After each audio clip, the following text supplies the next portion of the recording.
Dans ce centre de santé de Yaoundé, ce docteur vérifie son planning. Un message sur son téléphone, une demande de consultation médicale. À l'autre bout du fil, une dame.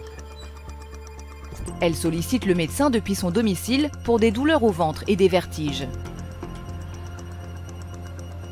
S'il est possible pour elle de consulter sans se déplacer et de payer via mobile money, c'est grâce à une application Made in Cameroun appelée WeCare. Ici, lorsque j'utilise WeCare, je paye 1 500 francs. Pour la consultation. Par contre, s'il me fallait aller à l'hôpital, j'allais d'abord donner l'argent pour une billet de session qui coûte 2 500. J'allais emprunter un taxi, 1 000 francs l'aller et retour. 1 000 francs l'aller et retour.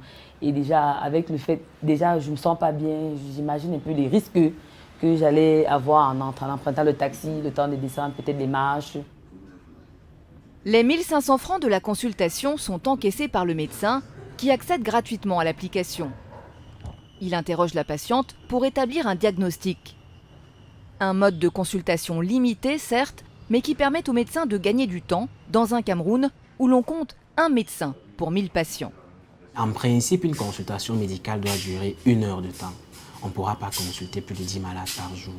Donc, grâce à cet outil, nous nous retrouvons, en fait, on va dire dans le confort déjà, de pouvoir répondre à tout le monde. Si on a 20 malades qui devaient nous voir en un jour et que parmi les 20, en réalité, il n'y aura que 10 cas ou bien 5 cas même qui sont sérieux, on aura pu au moins donner soit un traitement d'attente, soit même résoudre le problème de beaucoup en quelques minutes sans qu'il n'ait à se déplacer et autres. On aurait résolu ce problème en quelques minutes.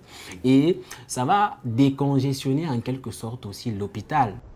Cette consultation, comme toutes les autres, est enregistrée par l'application dans un carnet de santé électronique. Facturé 2 500 francs CFA l'année, avec là encore des économies pour cette utilisatrice. S'il fallait encore que j'aille à l'hôpital, je devais encore acheter notre carnet, dépenses en plus. Et ça remplit les armes, moi, trop de carnet.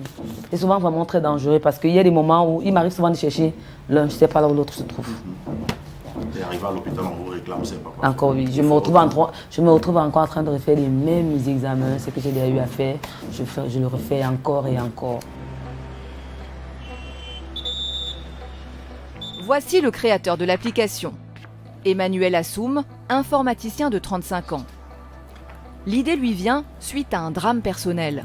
En 2015, son père décède à l'hôpital suite à un malaise. La raison ? Le médecin n'avait pas d'informations sur ses antécédents médicaux pour établir un diagnostic rapide. C'est le déclic pour créer WeCare et changer complètement son projet initial. Je viens d'une famille pauvre et on se dit que quand on est pauvre, le seul moyen d'être riche, c'est d'aller en aventure, trouver de l'argent en Europe ou dans d'autres pays pour ramener au pays. Donc du coup, j'ai commencé à cotiser parce que j'avais pris des renseignements. On m'a dit que pour pouvoir aller en aventure, il faut au minimum 1 500 000. Cet argent, il va finalement l'investir dans sa start-up, abandonnant ainsi son projet d'immigration. Un choix semé d'embûches. Emmanuel Assoum va connaître la faillite. Jusqu'au jour où son application remporte un prix de 1 500 000 francs CFA. Bonjour, c'est Emmanuel. Il se remet à l'ouvrage et ouvre son application au grand public en 2018. 3 ans plus tard, le voici, enchaînant les rendez-vous auprès des médecins. Je viens parce qu'on a eu à causer sur les réseaux et j'aimerais pouvoir vous présenter une autre solution WeCare qui est destinée au personnel médical et aux patients. Des médecins qu'il doit convaincre d'adhérer à sa plateforme, car ce sont eux qui peuvent amener leurs patients à utiliser l'application, pour la somme de 2 500 francs par an. Aujourd'hui, WeCare compte près de 20 000 utilisateurs à travers le Cameroun, pas assez pour être rentable, mais les perspectives sont là. Le numérique a sa bouche blanche à apporter au domaine de la santé, énormément. Ça peut apporter un gain de temps, ça peut apporter un gain de santé, mais aussi parce que c'est un marché qui est pratiquement inexploré. Et seulement au Cameroun, la part de marché est de 30 millions de dollars. Seulement au Cameroun. Objectif pour Emmanuel Assoum, attirer 100 000 utilisateurs pour atteindre 250 millions de chiffre d'affaires, tout en contribuant a sauvé des vies.